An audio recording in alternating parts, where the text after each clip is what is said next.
السلام علیکم حضرت صاحب. کیسے؟ وعلیکم السلام. علی بھائی خیریت سے ہیں؟ ٹھیک ٹھاک ہیں جی الحمدللہ. حضرت صاحب حج پہ جا رہا ہوں. اچھا ماشاء اللہ. میرے لیے یہ بڑا ایک ٹرانسفارمیشن کا فیز ہے جس میں حج کے بارے میں بہت سوچتا ہوں. میں سوچتا ہوں کہ آخر میں حج ہے کیا، لوگ حج پہ جاتے کیوں ہیں، اور جب حج پہ جا رہے ہوتے ہیں تو اتنے سارے سوالات ان کے ذہن میں آتے ہیں. ان سوالات کے اصل میں جواب ہیں کیا؟ اور انسان جب فیصلہ کرتا ہے تو کئی بار ہمارے دوست ہم سے پوچھتے ہیں کہ آپ کو یہ کیا اسپریچول کالنگ اس کے بارے میں آئی، یا آپ اپنی زندگی کے بارے میں کیا ٹرانسفارمیشن اس کے بارے میں فیس کرتے ہیں. تو میں نے ضروری سمجھا کہ میں ضرور المولد سے بھی ان کو اوپینین لوں، کیونکہ یہ میرے لیے ایک بہت اہم موڑ ہے. عبادات تو انسان ڈفرینٹ طریقے کی کرتا ہی رہتا ہے، لیکن حج آبویسلی ایک اس میں سفر کا تعلق ہے. اس سفر میں جو ہم سے مناسک کہے گئے ہیں، ریچولز کہے گئے ہیں، ان کو فالو کرنے کا تعلق ہے. اور اس پہ کافی ڈبیٹ ہے. جب میں دوستوں کے ساتھ بیٹھتا ہوں تو میں نے دیکھا کہ ہر بندہ ایک ڈفرینٹ طریقے سے سوچ رہا ہے. تو میں نے اس پہ بڑی جستجو مجھے ہوئی، اور میں نے سوچا کہ ضرور اس پہ سوالات اٹھائے جائیں اور جو جوابات ملے ان کو دنیا میں شیئر کیا جائے. آپ اس کے بارے میں کیا کہتے ہیں؟ اللہ تعالیٰ آپ کا حج قبول کرے بھائی علی. بڑی اچھی بات ہے کہ آپ نے حج کا جو پس منظر ہے اور حج کا جو مقصد ہے یا حج کے پیچھے جو ریزننگ پیش نظر ہے اس کو جانے، تاکہ جب بھی کوئی آدمی کام بغیر کسی چیز کے پس منظر کو سمجھے کرتا ہے تو اس کی کبھی بھی کوئی حقیقت نہیں ہوتی، کبھی کوئی افادیت نہیں ہوتی.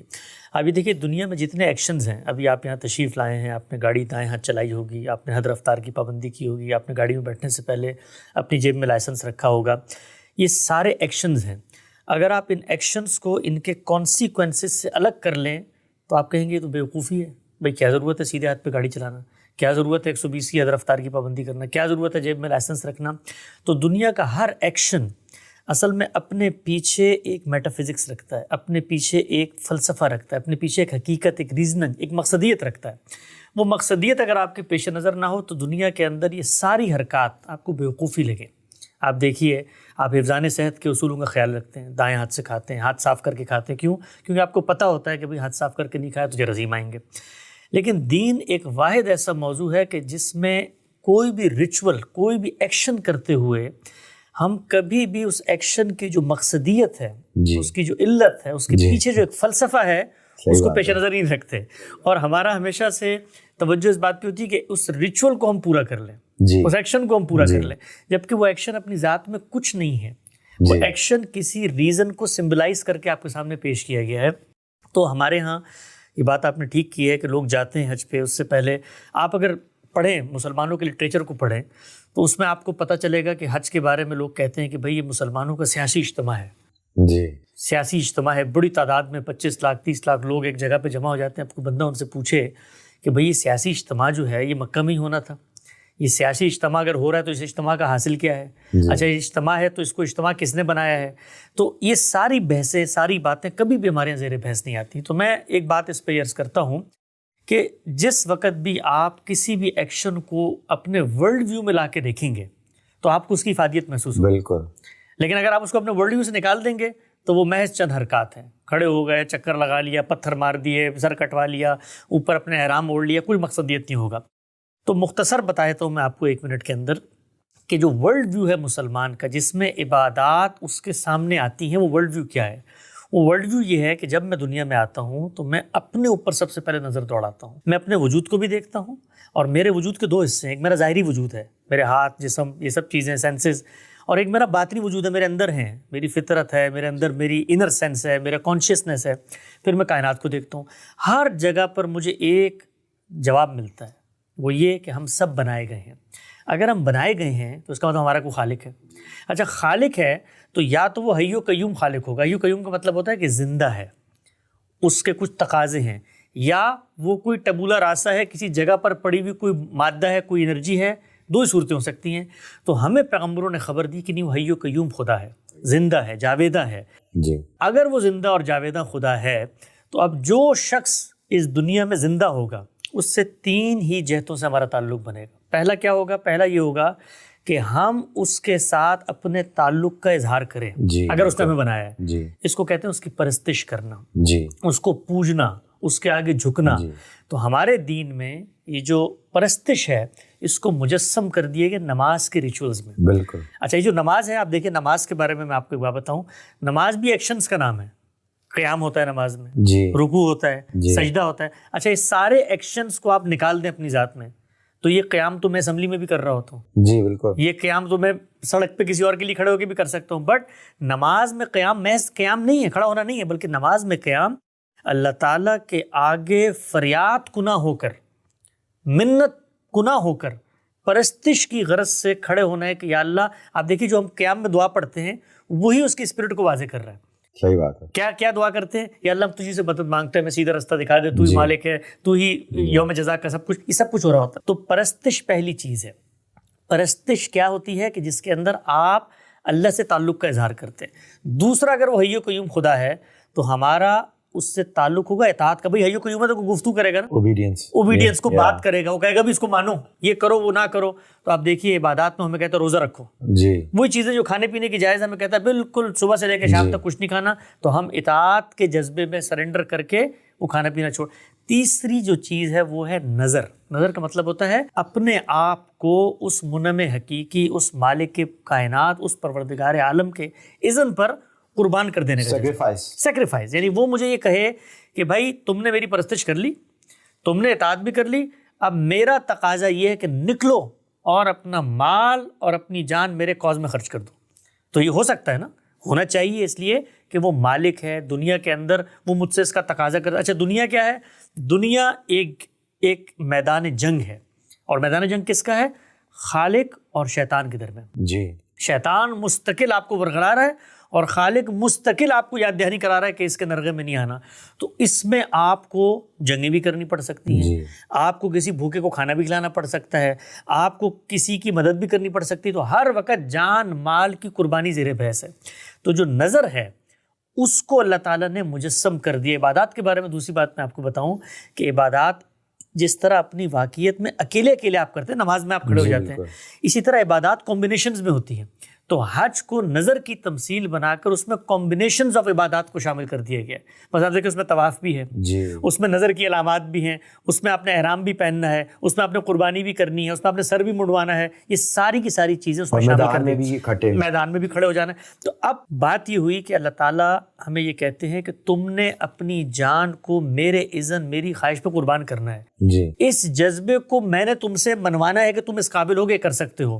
اس کے لیے میں تمہیں ایک ایکسرسائز سے گزارنا چاہتا ہوں. اچھا, حج جو ہے وہ اصل میں خدا اور شیطان کے درمیان جو جنگ ہے, اس جنگ میں خدا کی فوج میں کھڑے ہونے کی ریہرسل کا نام ہے. یعنی کہ یہ تو ایک extreme culmination of obedience to اللہ تعالیٰ اینڈ سیکریفائس ہے, یہ غیر معمولی ہے. ایگزیکٹلی, اس لیے کہ آپ دیکھیے اس میں آپ کرتے کیا ہیں, اس میں آپ جو کچھ جنگ کے اندر ہوتا ہے اسی کی ایک ڈرامہ, اسی کی ایک تمثیل, اسی کا ایک ٹیٹوریل اس کو انجام دیتے ہیں. مثلا آپ کیا کرتے ہیں جنگ کے اندر, کبھی آپ نے دیکھا کہ جنگ کے اندر لوگ اس طرح تیار ہو کے بیٹھے جیسے آپ بیٹھے ہیں؟ کبھی نہیں بیٹھتے نا. جنگ میں تو لوگ کود پڑتے ہیں, جنگ میں تو زیب و زینت نہیں ہوتی. تو یہاں آپ احرام کے 2 کپڑے پہنتے ہیں اور ایک مجاہد کا سا روپ اپنا لیتے ہیں اور اپنے اوپر تمام زینتوں کو ممنوع کر دیتے ہیں, نہ خوشبو لگاتے ہیں نہ کوئی اور کام کرتے ہیں. اس کے بعد آپ وہاں جاتے ہیں, معبد کے پھیرے لگاتے ہیں. وہ جو طواف ہے, پہلے زمانے میں کیا ہوتا تھا کہ جانور جس کو قربان کرنا ہوتا تھا نا, اس کو کندھوں پہ رکھ کر معبد کے پھیرے لگائے جاتے تھے. اس کو کہتے ہیں نظر کے پھیرے.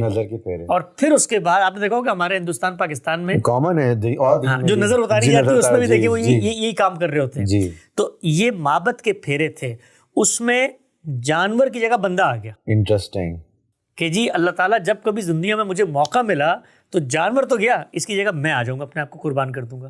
آپ دیکھیں وہاں جاتے ہیں وقوف عرفہ میں, آپ قیام کرتے ہیں وہاں پر. یہ قیام وہی ہے جو نماز میں قیام کر رہے ہوتے ہیں وہاں پر. اسی کو اللہ تعالیٰ نے اس میدان جنگ میں, جیسے مجاہدین نہیں پڑاؤ ڈال کے بیٹھے ہوتے اور وہاں پر آپ قصر نماز پڑھتے ہیں, حالت جنگ میں قصر نماز پڑھی جاتی ہے. قرآن مجید نے بتایا کہ بھئی جنگ کے دوران نماز جمع کر لو, تو آپ حج میں جا کے نمازیں جمع کرنا شروع کر دیتے. یعنی کہ یہ ری انیکٹمنٹ ہوگی اس جنگ کی جو آپ شیطان سے لڑ سکتے ہیں, اور آپ اس کو شو کر رہے ہیں اللہ تعالیٰ کو کہ میں یہ تیار ہوں اور میں اس پروسیس سے گزر کے دکھاؤں گا. ایگزیکٹلی, بالکل. یہ تو بڑا زبردست آپ نے بتایا. میں نے اس پہ بڑے نئے سوالات پیدا ہو گئے, کیونکہ ہم لوگ اصل میں جب آپس میں دوست احباب بیٹھتے ہیں, میں اپنے دیکھنے والوں کے لیے کلیئر کر دوں, اوبیسلی ہم یونائٹڈ اسٹیٹ سے جا رہے ہیں, US سے, گاندھی سینٹر ڈیلس ٹیکساس میں موجود ہے, تو ہم ڈفرنٹ ٹائپ آف پیکیجز سے جاتے ہیں, تو اس لحاظ سے ہم اس کو سوچتے ہیں, اور میں چاہتا ہوں کہ اس کو نیچرل رکھوں اس طرح, کیونکہ اصل میں یہ واقعہ ہے کہ ہم جس طرح جاتے ہیں, لیکن ہم جب بھی بات کرتے ہیں تو ایک ایزمپشن کر لیتے ہیں کہ یار حج تو فرض ہے تو ہم حج فرض کرنے جا رہے ہیں, تو پھر بات ریچولس پہ رہ جاتی ہے, یہ کرنا ہے اور یہ نہیں کرنا. لیکن آپ کی بات سے جو مجھے سمجھ آ رہی ہوئی کہ سب سے پہلے تو ہم سب کو یہ دیکھنا چاہیے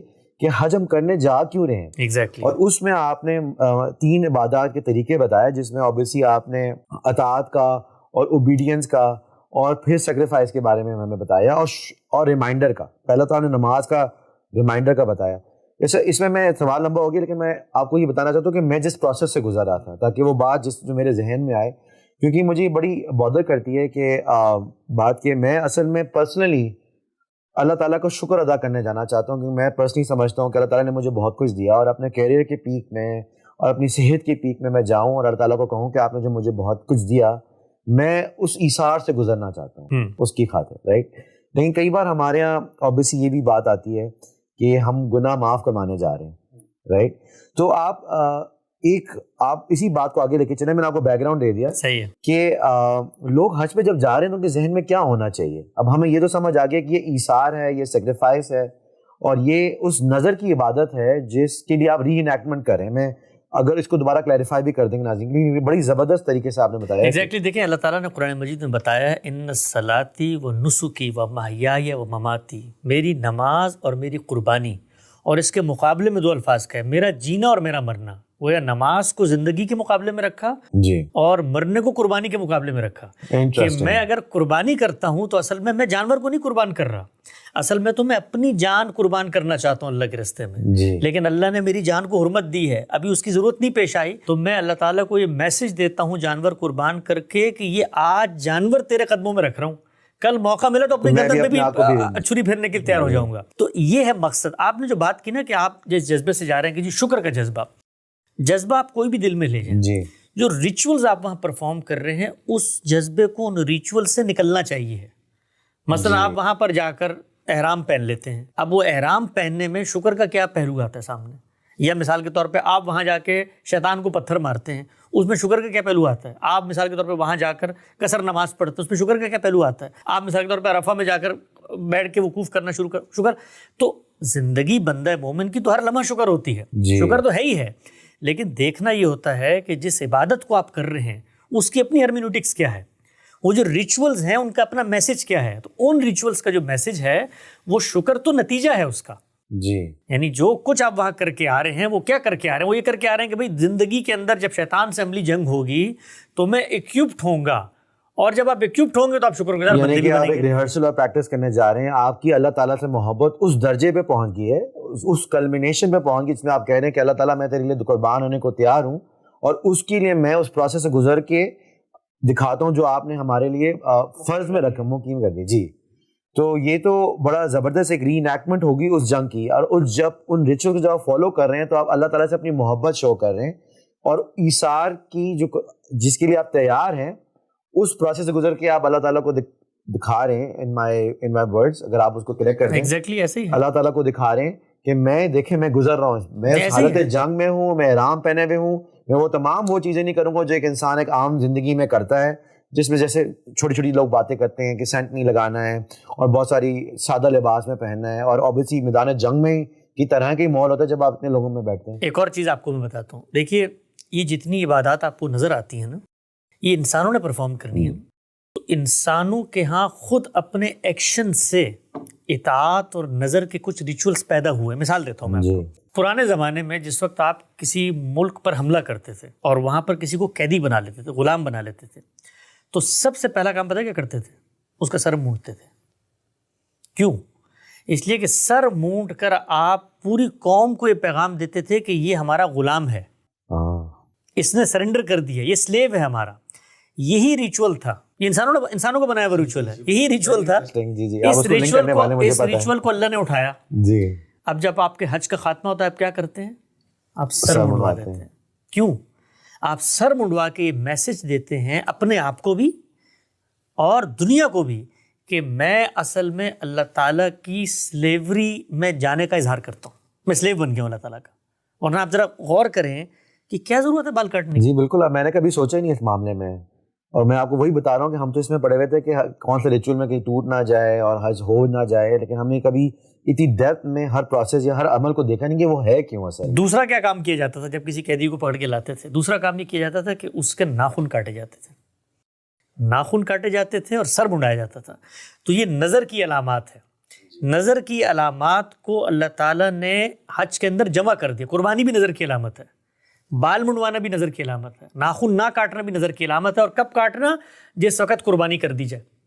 تو ان سب کا ایک کمبینیشن بنا دیا، اور حج کے اندر آپ کو اس پنیکل پہ لے گا اللہ تعالیٰ کہ بھائی یہ دیکھو کہ تم یہاں پر اپنے آپ کو بھی یہ میسج دے رہے ہو. اور مجھے اپنے کی ٹریننگز کرتے ہیں نا، مختلف ٹریننگز کرتے ہیں، فوج کی بھی ٹریننگ ہوتی ہے، آپ کے آفس کی بھی. اس میں آپ کرتے کیا ہیں؟ اصل میں آپ ان ساری مشقوں سے اپنے آپ کو گزارتے ہیں، ٹربل شوٹنگ کرتے ہیں، ٹاسک سے گزرتے ہیں. تو اس میں آپ کو خود اپنے ضمیر پہ ایک اسٹرینتھ محسوس ہوتی ہے کہ یار یہ کام میں کر سکتا ہوں. تو حج جو ہے وہ اصل میں اللہ تعالیٰ کے رستے میں اپنی جان قربان کرنے کے جذبے کی ایک عملی مشق ہے. اور اس عملی مشق کو اللہ تعالیٰ یہ کہتے ہیں کہ جب یہ مشق کر کے تم لوٹتے ہو تو گویا بالکل ایسے جیسے ماں کے پیٹ سے تم دھل نکل گئے ہو. یہ گناہ ثواب اس پس منظر میں نہیں ہے کہ آپ نے مثال کے طور پر طواف کر لیا تو ثواب مل جائے گا. وہی ثواب کے تو بہت سارے کام ہیں. ثواب تو گھر پہ بیٹھے آپ چیریٹی کرتے ہیں، آپ کو ثواب مل جائے گا. ثواب تو آن لائن آپ کسی کو پیسے ٹرانسفر کرتے ہیں، ثواب مل جائے گا. اس کا ایک مقصد ہے، اور اس مقصد کو جب تک پورا نہ کیا جائے. اچھا، اس میں ایک سوال لوگ عام طور پہ کرتے ہیں آج کل کہ یار یہ جو کچھ ریچولز بتائے گئے ہیں، مثال کے طور پہ بال کاٹ لو، یا یہ احرام اوڑھ لو، یا مثال کے طور پہ رمی کر لو. اچھا، وہ رمی دیکھیں آپ کیا چیز ہے. وہ لوگ سمجھتے ہیں کہ شیطان اندر بیٹھا ہوا ہے اس میں. شیطان کوئی نہیں ہے وہاں پر. وہ اصل میں میری نفرت کا اظہار ہے شیطان سے، کہ میں اس کو پتھر ماروں. آپ دیکھیں، آپ روزانہ پڑھتے ہوں گے نا اعوذ باللہ من الشیطان الرجیم. اس کا مطلب کیا ہوتا ہے؟ وہ شیطان کہ جس کو رجم کیا گیا میں اس سے پناہ مانگتا ہوں، یعنی اس کو پتھر مار کے دھتکار دیا گیا ہے. تو اس دھتکارنے کی علامت ہے جو آپ روز پڑھ رہے ہوتے ہیں، اس کو اللہ تعالیٰ نے وہاں مجسم کر دیا. دھتکارو، اٹھاؤ پتھر اور مارو اس کو. اسی طرح مارنا پتھر، جس طرح تم واپس لوٹ کے کھڑے ہوئے ہوگے دکان پر اور کم تول کے تمہیں پیسہ کمانے کی ترغیب دے رہا ہو شیطان، تو پتھر مار کے اس کو وہاں سے بھگا دینا.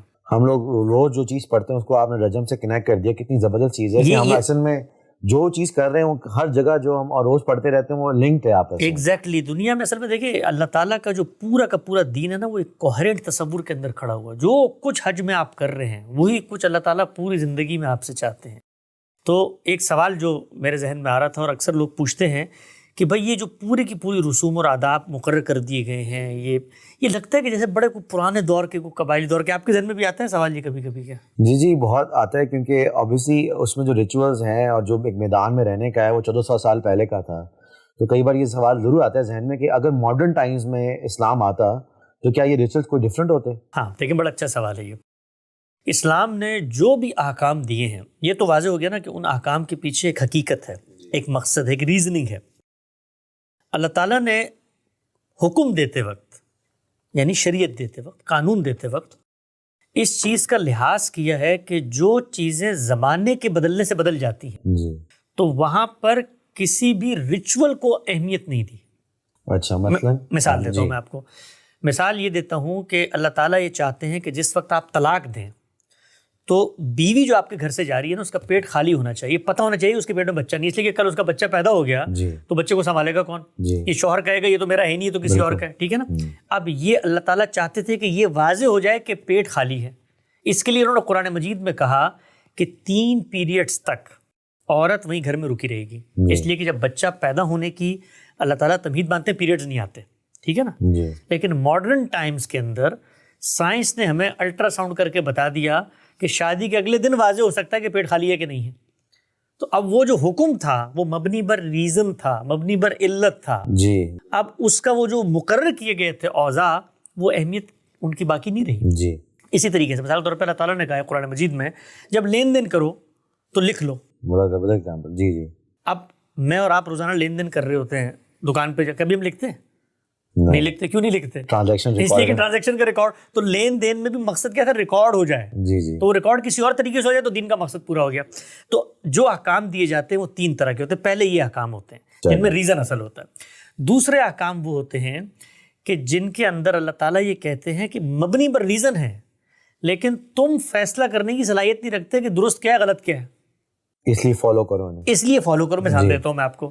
اللہ تعالیٰ یہ کہتے ہیں کہ تم دنیا سے رخصت ہو گئے, تم مال چھوڑ کے چلے گئے ہو, کس کو کتنا مال دینا ہے یہ 1400 سال کے 14,000 سال بھی گزر جائے, تم کوئی قطعی حتمی فارمولہ لے کر آؤ میرے پاس, لے کر آؤ, لا ہی نہیں سکتے. آج بھی آپ دیکھ لیں دنیا ماڈرن اسٹیٹ کرافٹ میں آپ کھڑے ہوئے نا, دنیا کے اندر اس وقت 100 سے زیادہ انہیریٹنس کے ڈفرنٹ لاز ہیں. جی انسانیت خود جمع نہیں ہو سکی. جی تو اللہ تعالیٰ کہتے ہیں کہ لا تدرون ایکم اقرب لکم نفع, تم جانتے نہیں ہو کہ کون بلحاظ منفعت. میں بتایا تو میں فیصلہ کر رہا ہوں. مثال ایک اور چیز, کچھ چیزیں ایسی ہوتی ہیں جن میں دونوں شیڈز پائے جاتے ہیں اور فیصلہ نہیں کر سکتے کہ یار یہ جائز ہے کہ ناجائز ہے, دو رائے ہو سکتی ہیں. مثلا اللہ تعالیٰ نے مثال دی ہے, وہ مثال یہ دی ہے کہ یار تم جب لین دین کرتے ہو, ایک چیز میں نے خریدی 5 روپے کی اور آپ کو بھیج دی 7 روپے کی, یہ تو جائز ہے. لیکن یہی میں آپ کو قرض دے دیتا ہوں 7 روپے, اس پہ 2 روپے میں آپ سے نہیں لے سکتا, ظلم ہے. تو کوئی شخص سے کہہ سکتا نا کہ بھائی خرید و فروخت کے اندر بھی تو میں منافع رکھ کے دے رہا ہوتا ہوں, تو مال دیتے ہوئے میں کیوں نہیں زیادہ پیسے لے سکتا آپ سے, کہہ سکتے ہیں نا آپ. دین نے فیصلہ کر دیا نہیں, ایسا نہیں ہو سکتا. کیوں نہیں ہو سکتا؟ اس لیے کہ ظلم ہے. ایک اور مثال اس کی آپ لے لیں. مثال کے طور پہ کوئی شخص یہ کہے کہ بھائی یہ سود کو تو آپ نے حرام قرار دے دیا, یہ کرائے پہ جو میں مکان دیتا ہوں وہاں پر بھی تو میرا کچھ نہیں جا رہا, ایک مکان میں نے دیا ہے, اگلا اس کو استعمال کر کے پیسے دیتا ہے, تو اس کو آپ جائز قرار دیتے. تو اب یہ کیا چیز ہوتی ہے جن میں دونوں شیڈ, دو آراء ہو سکتی ہیں. اللہ تعالیٰ نے فیصلہ کر دیا کہ ان میں فیصلہ کر کے بتا رہا ہوں. اسی طریقے سے آپ دیکھیے بہت ساری مثالیں ہیں. جانوروں کے بارے میں بتایا, درندے جانور نہیں کھا سکتے. اب بعض جانور ایسے ہیں جن میں دونوں شیڈز پائے جاتے ہیں. سور میں آپ دیکھیے ہے بکری کی اسپیشیز سے, لیکن اس کی فکس بھی ہوتی ہیں جس سے چیر پھاڑ کی علامت کہا جاتا ہے. تو اللہ تعالیٰ نے فیصلہ کر دیا. تو دوسری طرح کے وہ احکام ہوتے ہیں جن میں انسانی عقل کوئی حتمی یعنی کہ فیصلہ نہیں کر سکتی, حتمی فیصلہ کرنے کی کوشش ہوتی ہے, لیکن انسانی عقل جو ہے حتمی فیصلہ نہیں کر سکتی. تیسری نوعیت کے وہ احکام ہوتے ہیں جن احکام کا تعلق میری عقل سے ہے ہی نہیں. مثال کے طور پہ اللہ تعالیٰ ایک وجود ہے, مجھے اس کی پرستش کرنی ہے. اب پرستش کے 2 ہی رستے ہو سکتے تھے کہ میں جس طرح چاہوں اس طرح پرستش کروں. صحیح بات ہے. اس میں آپ یہ کہہ سکتے ہیں 14 سال گزر گئے ہیں, آج کے آدمی کو ہو سکتا ہے آن لائن اللہ میاں یاد کرنے سے یاد آ جائیں گے. 14 سال پہلے کسی کو نماز پڑھنے سے یاد آ جائے, ہو سکتا ہے نا. کوئی بندہ کہتا ہے میں میڈیٹیشن کرتا ہوں, آ سکتے ہیں. اس میں اگر خالق نے کوئی فیصلہ نہیں کیا تو ٹھیک ہے, جو چاہیں کریں آپ. لیکن اگر خالق نے فیصلہ کر دیا ہے کہ میں یہ چاہتا ہوں کہ تم مجھے اس طریقے سے یاد کرو, تو میں نے یاد کس کو کرنا ہے؟ خالق کو. تو خالق نے اگر بتا دیا کہ اس طریقے سے کرنا, تو پھر میرے پاس رہنے کو کیا رہے گا؟ صحیح بات ہے. اب اس میں 1400 سال گزرے یا 14,000 سال گزرے, بندہ میں وہی ہوں, خالق وہ وہی ہے. نہ میں تبدیل ہوا نہ وہ تبدیل ہوا, تو زمانے کی تبدیلی سے کچھ فرق نہیں پڑتا. اچھا اس نے یہ بتا دیا کہ زمانے کی تبدیلی سے جب تم میرے بتائے ہوئے طریقے پہ عمل نہیں کر سکتے تو میں خود تمہیں بتا دوں کیا کرو. مثلا تم افراتفری آپا دھاپی میں ہو تو نماز ملا کر پڑھ لو, تم سفر میں ہو نماز قصر کر لو, تم روزے نہیں رکھ سکتے تو دوسرے دنوں میں رکھ لو. تو اس نے وہ ساری کے سارے امکانات جو دنیا میں پیش آ سکتے تھے اس طریقے پر عمل درآمد کرتے ہوئے جو خالق نے بتایا ہے, تو اس نے وہ تک بتا دیا میں قرآن میں. تو اب آپ بتائیے 1400 سال گزرے یا 14,000 سال گزرے, مجھے کیا فرق پڑتا ہے؟ اس لیے کہ خالق نے طے کر دیا میں عمل. اچھا آپ دیکھیے خالق نے کیا کہا, وضو کر کے پڑھو نا, یہی کہا نا وضو کرو. یا ایھا الذین آمنوا اذا قمتم الی الصلاۃ فاغسلوا وجوہکم وایدیکم الی المرافق وامسحوا برؤوسکم وارجلکم الی الکعبین. طریقہ بتا دیا وضو کا. پانی نہیں ہے تو کیا کریں؟ تیمم کر لو. اچھا تیمم کے اوپر پیغمبر نے اجتہاد کر دیا, بھائی سفر میں جا رہے ہو موزے پہنے میں, وضو کر کے پہن لو, 3 دن تک ہاتھ لگا لو, تمہارا وضو پورا ہو جائے گا. بالکل. تو اس کے اندر اجتہادات ہوتے ہیں. عبادات کے اندر اللہ تعالیٰ نے کیا بتا, تیسیر کا اصول ہے, آسانی پیدا کرنی ہے. آپ کو مشقت ہوگی تو آپ نے یہ کام کر لینا ہے.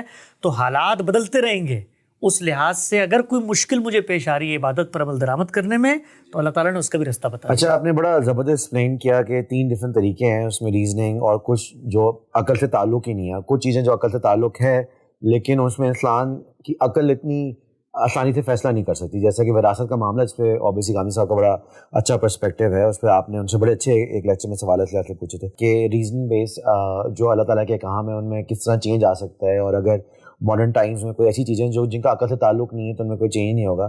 اس بارے میں حج کے جو اراکین میں کوئی آپ کا پرسپیکٹیو ہے ان جنرل؟ دیکھیے حج جو ہے اس کو اللہ تعالیٰ نے بتایا ہے کہ یہ ایک تمثیل ہے. شاعر کا لفظ ہے نا, شاعر کا مطلب ہوتا ہے, شاعر جمع شعیرہ کی, شعیرہ کا مطلب ہوتا ہے سمبلز.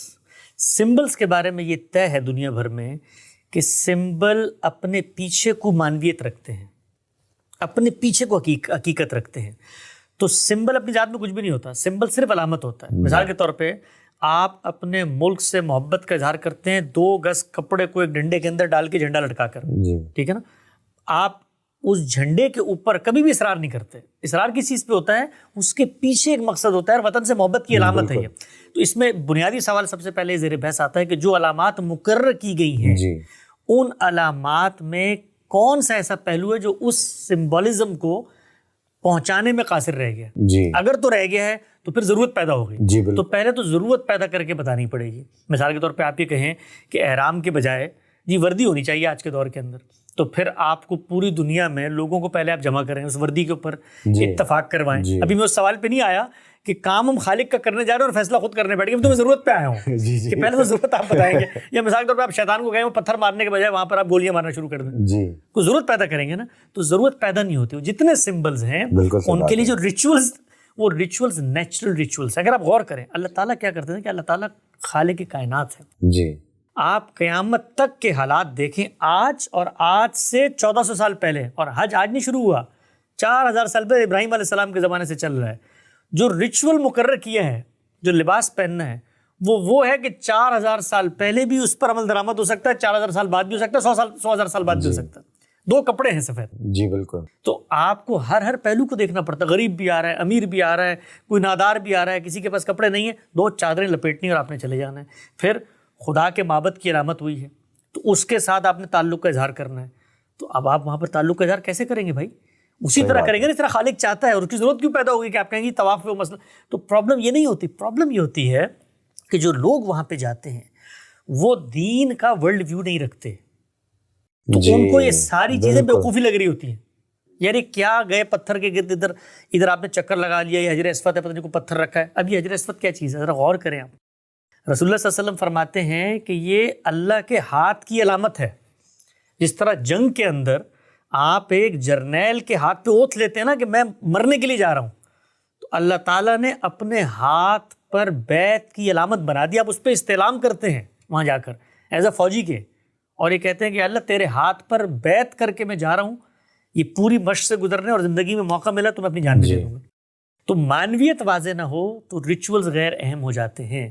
معنویت واضح ہو تو ریچولز کے اندر آدمی حقیقت کو دیکھتا ہے. جو سمبل اس کے لیے مقرر کیا گیا ہے وہ اس مقصد تک پہنچانے کا ذریعہ بنتا ہے. حسن اوبیسلی بہت سوالات ہو سکتے ہیں, ریچولز کے بارے میں بھی ہو سکتے ہیں. میں 2-3 سوال کر کے ریپ اپ کرنے کی کوشش کرتا ہوں. یہاں پہ جیسے ابھی ہم نے بات کی کہ ماڈرن ٹائم میں ہو سکتا ہے لوگ سمجھیں کہ یہ ریچولز پرانے ہیں اور اسکول میں وہ ایک اسکول آف تھاٹ ہو سکتی ہے, لیکن بہت سارے لوگ جو اپنے جذبے سے جا رہے ہوتے ہیں, زیادہ تر لوگ جذبے سے جا رہے ہوتے ہیں. تو ان میں کئی بار یہ بات ہوتی ہے کہ جیسے ہم پہلے بھی بات کر رہے تھے کہ ہم اگر ادھر یہ کر لیں تو 70 ٹائم ثواب ہوگا, ادھر یہ کر لیں تو 200 ٹائم ثواب ہوگا. میرا آپ سے سوال یہ ہے کہ کوئی بیسک میجرمنٹ اویلیبل ہے جس میں پتہ چلے کہ انسان اتنا ثواب کما لے جنت میں چلا جائے گا؟ پورے قرآن مجید کو آپ پڑھ جائیں, جہاں پر بھی عبادات زیر بحث آئی ہیں وہاں پر کہیں بھی ثواب زیر بحث نہیں آیا. ثواب کے لیے قرآن مجید نے بتایا فکو رقبہ, ابھی گردنیں چھوڑاؤ, بھوکوں کو کھانا کھلاؤ, غریبوں کی مدد کرو, مسکینوں کا سہارا بنو, قرض داروں کا قرض اتارو. یہ ہے نیکی کمانے کی چیزیں. عبادات تو اصل میں آپ کو تیار کرتی ہیں, آپ کا ورلڈ ویو بناتی ہیں, خدا سے آپ کے تعلق کو مضبوط کرتی ہیں, اسکیم آف کائنات کو سمجھنے میں مدد کرتی ہیں. عبادات آپ کو یہ بتاتی ہیں کہ آپ نے صبر کیسے کرنا ہے, شکر کیسے کرنا ہے, اللہ تعالیٰ کی اطاعت کیسے کرنی ہے, اپنے آپ کو لذات سے, شہوات سے, ممنوعات سے, جو چیزیں حرام ٹھہرا دی گئی اس سے کیسے بچانا ہے. عبادات کا تو یہ مقصد ہے, ثواب کمانا, نیکی کمانا. آپ پورے قرآن کو پڑھ جائیں, آپ کہیں بتائیں کہ نماز پڑھو گے تو اتنی نیکی مل جائیں گی, وہی کہیں پر نہیں ہے. روزہ رکھو گے تو اتنی نیکی مل جائیں گی. کتب علیکم الصیام کما کتب علی الذین من قبلکم لعلکم تتقون اقیموا الصلاۃ لذکری. بھائی روزہ رکھو, تم پر فرض کیے گئے جیسے پچھلے والوں پہ فرض کی, تاکہ تم حدود آشنا بنو. تقوی کا مطلب ہوتا ہے حدود آشنائی, پہچانو باؤنڈریز کو, اس سے آگے نہیں جانا میں نے. نماز قائم کرو, کیوں؟ لذکری, اقیموا الصلاۃ لذکری, میری یاد دہانی کے لیے. تو عبادات جو ہے وہ ثواب کمانے کے لیے نہیں ہوتی. ثواب تو اللہ تعالیٰ ہر وقت دے رہا ہے. بندہ مومن اگر خدا سے صحیح تعلق اور شعور کے ساتھ سو رہا ہے تب بھی اس کو ثواب ملے گا. حسن لیکن جب آپ جاتے ہیں ایسی جگہ پہ اور یہ احساسات تو انسان کے ہوتے ہیں, اور جب ان کو لگتا ہے کہ اللہ تعالیٰ کا گھر ہے یہ, تو وہ ایک اسپریچول اویکننگ تو ہوتی ہے. اور اسی میں انسان کو شاید یہ ذہن میں آتی ہے بات کہ شاید میں پیور جگہ پہ آ گیا ہوں تو میری بات بھی سنی جائے گی, میری پائٹی بھی زیادہ کلیئر ہوگی, میرے گناہ بھی زیادہ معاف ہوں گے. جذبات ہوتے ہیں نا انسان کے, انسان کئی بار یہ بھی سوچتا ہے کہ جب میں واپس جاؤں گا تو میں ایک نئی ٹرانسفارمیشن کا شکار ہوں گا, یعنی کہ اس ٹرانسفارمیشن کو اپناؤں گا جو کہ میں سیکھ کے جا رہا ہوں اس سے, اور شاید میں ایک نیا بندہ ہوں گا اس میں. آپ کا اس بارے میں کیا پرسپیکٹو ہے؟ یہ میرا خیال یہ ہے کہ جانے سے پہلے کے بہت بڑے اور گہرے مراحل ہیں جن سے آدمی کو گزرنا ہے. جانا تو نتیجہ ہے. جی. جانے سے پہلے آپ کو کم سے کم قرآن مجید کو پڑھنا چاہیے تاکہ آپ کو یہ پتہ چل سکے کہ خالق کائنات کا مجھ سے تقاضا کیا ہے. جی. اور جو لوگ جانا چاہتے ہیں میں ان کو بتانا چاہتا ہوں, اگر وہ قرآن مجید کو پڑھنا چاہتے ہیں, قرآن مجید بہت آسانی سے اگر آپ دن کا 1 گھنٹہ دیں, 1.5 گھنٹہ دیں, تو آپ 30 دنوں میں بھی پڑھ سکتے ہیں. جی بالکل. آڈیو میں سن سکتے ہیں, ترجمہ موجود ہے. تو قرآن مجید کو پڑھیں. جب آپ قرآن کو پڑھیں گے تو آپ کو پرابلم سمجھ میں آئے گی کہ جس کے لیے آپ کو بھیجا جا رہا ہے. صحیح بات. آپ کو نکالا کیوں جا رہا ہے بھائی, کیوں آپ کو اس مشقت میں ڈالا جا رہا ہے, وہ پرابلم اسٹیٹمنٹ آپ پہ واضح ہوگی. جب پرابلم اسٹیٹمنٹ واضح ہوگی نا تو آپ ایک شعور کے ساتھ, وہ جذبہ ہے محرکہ, اس کے تحت وہاں پر مناجات ہوں, اس کے تحت وہاں پر ماضی کے گناہوں کی تلافی کے لیے اللہ تعالیٰ سے آدمی دعا کرے, اس کے تحت اپنے آپ کو ٹھیک کرنے کی کوشش کرے, وہ سب کچھ ہوگا. لیکن مثال کے طور پہ اگر آپ نے توبہ ہی کرنی ہے تو توبہ تو آپ کسی بھی نماز میں جا کے کر سکتے ہیں, کسی گھر میں بیٹھ کے کر سکتے ہیں. وہاں پر لے جانے کا ایک بڑا مقصد ہے. تو اس بڑے مقصد کے حصول کے لیے آپ کو اپنا تصور بھی بڑا کرنا ہے. جی. اور وہ بڑا تصور کیسے ہوگا؟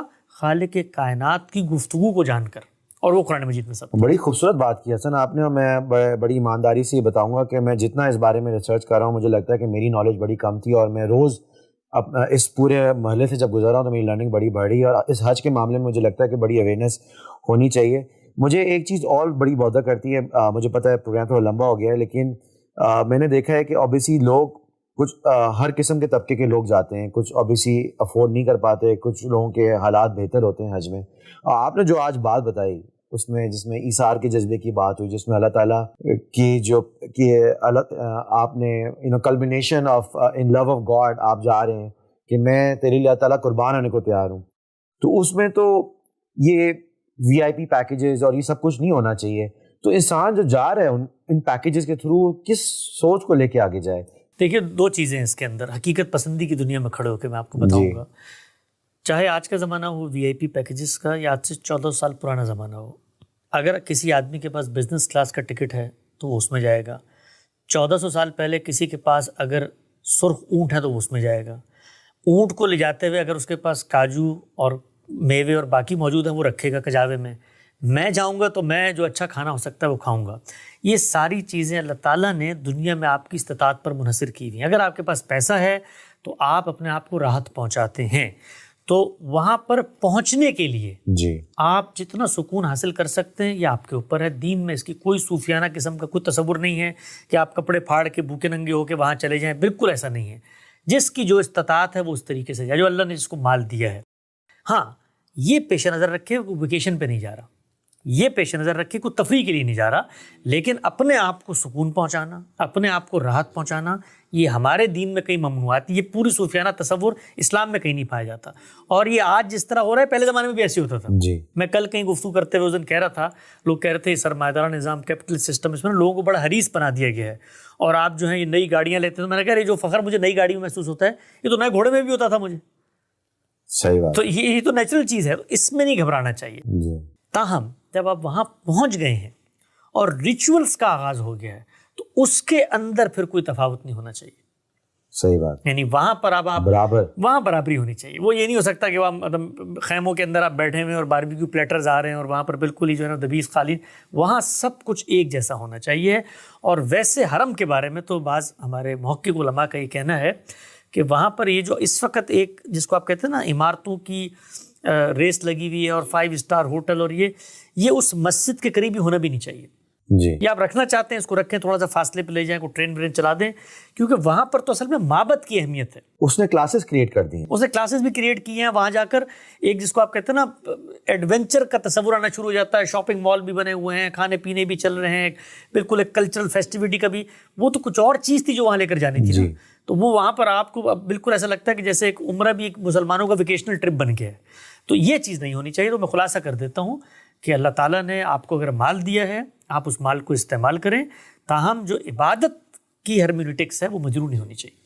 حسن میں آپ سے ایک سوال پوچھوں گا آخری، لیکن تھوڑا سمرائز کرنے کے بعد، کہ آپ نے 2-3 چیزیں بڑی زبردست بتائیں۔ سب سے پہلے تو میں نے جو آج سیکھا ہے اس کنورسیشن میں وہ یہ کہ اگر ہم حج پہ جانے کا ارادہ کرتے ہیں تو یہ بڑا ضروری کہ ہم سوچیں اور سمجھیں کہ حج اللہ تعالیٰ نے ہم پہ فرض کیوں کیا ہے، حج کے مقاصد کیا ہیں، اور وہ جو ریچولز ہم پڑھتے ہیں ان ریچولز کے پیچھے ان کے مقاصد کیا ہیں۔ دوسرا جو بڑی اچھی چیز میں نے آپ سے آج سیکھی وہ یہ ہے کہ آپ اگر حج پہ جا رہے ہیں تو اس سے پہلے پوری کوشش کریں کہ آپ قرآن پڑھیں اور سمجھیں، تاکہ آپ پورا دین کا بھی اور حج کا بھی مقصد سمجھ سکیں، تاکہ جب آپ ہر چیز کر رہے ہوں تو آپ کنیکٹ کر سکیں کہ اللہ تعالیٰ کے احکامات ہیں کیا۔ تیسرا ایک اور چیز بڑی اچھی ہے کہ جو عبادات کے طریقے ہیں وہ کیا ہیں، وہ اللہ تعالیٰ کا ریمائنڈر ہو، اطاعت ہو، سیکریفائز ہو، اس میں ثواب جو ہے وہ تو غریبوں کی مدد کر کے ہے، وہ تو چیریٹی کر کے ہے، وہ تو حقوق العباد پورا کر کے ہے، یہ تو اللہ تعالیٰ کے قریب ہونے کی نشاندہی کرنے کے لیے آپ عبادات کرتے ہیں۔ جی بالکل ایسے ہی، بڑا زبردست سمرائزیشن ہوگی، اور میں چاہوں گا اس پہ میں جب واپس آؤں تو ہم جب سیکھیں گے تو اس پہ ایک پروگرام اس کے فالو اپ پہ بھی کریں۔ لیکن میرا آخری ایک آپ سے سوال ہے، وہ یہ ہے کہ انسان ان جنرل جب دین کی طرف راغب ہوتا ہے تو اپنی ٹرانسفارمیشن سوچ رہا ہوتا ہے، اور وہی سوچ رہا ہوتا ہے کہ میرا مقصد کیا ہے، اور جب وہ حج کا ارادہ کرتا ہے تو کئی بار وہ یہی سمجھتا ہے کہ میں اس ٹرانسفارمیشن کا پارٹ ہونا چاہتا ہوں۔ آپ کی نظر میں آپ نے یہ تو بتا دی جب ہم حج میں جا رہے ہوں تو ہمیں کیا سوچنا چاہیے، کہ جب ہم حج سے واپس آ رہے ہوں تو آپ کے ذہن میں وہ انسان کس ٹرانسفارمیشن کو مد نظر رکھتے ہوئے واپس آئے؟ دیکھیے جو بڑے ریچولز ہوتے ہیں یہ آدمی کے اندر ایک بڑا جذبہ تو پیدا کرتے ہیں، اور آدمی جانے سے پہلے سوچ رہا ہوتا ہے کہ میں وہاں جاؤں گا، اور وہاں جا کر جب میں اتنا بڑا کام کروں گا تو اس سے لازماً میرے اندر کوئی اتنی بڑی تبدیلی آنی چاہیے کہ جس کے بعد لوٹوں تو لوگ کہیں کہ بھئی یہ بالکل مختلف انسان ہے۔ اگر آپ حقیقت کی دنیا میں اتریں اور قرآن مجید کا مطالعہ کریں تو یہ انسان کا محض ایک تخیل اور ایک تصور ہے۔ دنیا کو اللہ تعالیٰ نے ایسا بنایا ہے کہ ہر لمحے یہاں پر امتحان ہے، اور اس امتحان میں یہ نہیں ہے اللہ تعالیٰ کا مطالبہ کہ آپ پھسلیں گے، نہیں، یہ مطالبہ نہیں ہے، آپ پھسلیں گے، آپ حج کے دوران پھسل جائیں گے۔ حج کرتے ہوئے آپ دیکھ رہے ہو لوگوں کی لڑائیاں ہو جاتی ہیں، حج کرتے ہوئے انحراف اور خلاف ورزیاں ہو جاتی ہیں، صحیح بات ہے۔ آپ واپس آئیں گے، پھر گریں گے، پھر پھسلیں گے، پھر بھولیں گے خدا کو، پھر شیطان کی طرف جائیں گے۔ جو ٹریننگ اللہ آپ کو دلانا چاہتے ہیں وہ یہ کہ گرنے کے بعد پھر اٹھو اور خدا کا ہاتھ تھام لو۔ صحیح بات ہے، کیا خوبصورت بات کی ہے۔ یہ نہیں ہو سکتا کہ آپ سوچیں کہ آپ آنے کے بعد یہاں پر جنید بغدادی بن کے بیٹھ جائیں گے اور پوری دنیا کہے گی بھائی علی فاروق صاحب تو حج پر گئے تھے، اس کے بعد سے آ کر تو پتہ نہیں للہیت اور تقویٰ کا مجسمہ بن چکے ہیں۔ ایسا نہیں ہوگا۔ آپ کی بیوی کے ساتھ بھی کوئی نوک جھونک ہو سکتی ہے، آپ کی لین دین کے معاملات میں اوپر ہیں۔ اصل چیز کیا ہے؟ اصل چیز یہ ہے کہ جب حق آ گیا سامنے، بتا دیا علی فاروق صاحب کو بٹھا کر کہ یار علی بھائی یہاں پر آپ نے زیادتی کی ہے، اس موقع پر نہیں اکڑنا، اس موقع پر رجوع، انابت، توبہ، وہاں پر جانا۔ اللہ تعالیٰ نے کیا بتایا کہ یہ لوگ جو گناہ کر بیٹھتے ہیں اور کرنے کے بعد جیسے ہی احساس ہوتا ہے تو ہمارے پاس آ جاتے ہیں، ہم ان کو معاف کر دیتے ہیں۔ تو یہ روز کی جنگ ہے، حج سے پہلے بھی، حج کے بعد۔ کیا خوبصورت بات کی حسن۔ میں اس کے علاوہ پروگرام کو ختم کرنا چاہوں گا کیونکہ اس خوبصورت بات کے بعد یہ بات رہ نہیں جاتی۔ انشاءاللہ جب ہم واپس آئیں گے حج سے تو اس حسن سے دوبارہ ایک محفل کر کے ہم ایک دوبارہ سے پروگرام کریں گے، جو میرا ایکسپیرینس ہے اس بارے میں اور جو میں نے سیکھا، اور how I was able to link to what I learned from Hasan today۔ حسن آپ کا بہت بہت شکریہ۔ بہت شکریہ آپ کا۔